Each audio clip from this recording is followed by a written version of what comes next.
कारण माझ्या मराठ्याचं आंदोलन हाताळायच्या भानगडीत जर पडाल तर तुम्हाला सांगतो तुमचा राजकीय एन्काउंटर होणार.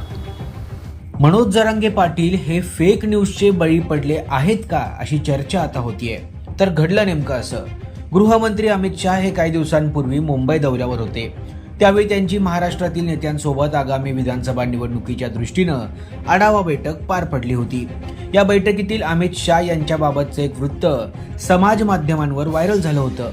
मराठा आरक्षणाची चिंता करू नका, गुजरातमध्ये आम्ही अशाच आंदोलनाचा सामना केलाय. तिथे पटेल समाजाचं आंदोलन सुरू होतं, त्यामुळे मराठा आरक्षणाचा विषय आमच्यावर सोडा असं अमित शहा म्हणत असल्याचं वृत्त पसरवण्यात आलं. यावर जरांगे पाटील यांनी देखील भाष्य करत अमित शहा यांचा राजकीय एन्काउंटर करण्याचा इशारा दिला. मात्र अमित शहा यांनी मराठा समाजाचा अपमान होईल असं कुठलंही विधान केलं नसल्याचं समोर आलंय. त्यांनी विधान केलं असल्याचा एकही व्हिडिओ समोर आलेला नाहीये. विरोधक स्वतःची राजकीय पोळी भाजण्यासाठी केंद्रीय मंत्री अमित शहा यांनी जी गोष्ट म्हटलीच नाही त्या गोष्टीला मोडून तोडून त्याची फेक न्यूज पसरवत आहेत.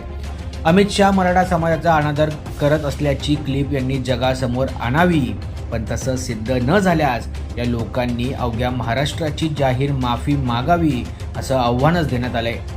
महाविकास आघाडीमधीलच नेत्यांनी मराठा समाजाचं वाटोळं केलंय, सारथीचं नुकसान केलं. यांना आरक्षणाचं काही पडलं नसून फक्त राजकारण करायचंय. त्यामुळे कुठलंही स्टेटमेंट केलं नसताना महाविकास आघाडीमधील काही पिलावळींनी फेक न्यूज पसरवण्याचा धंदाच सुरू केलाय.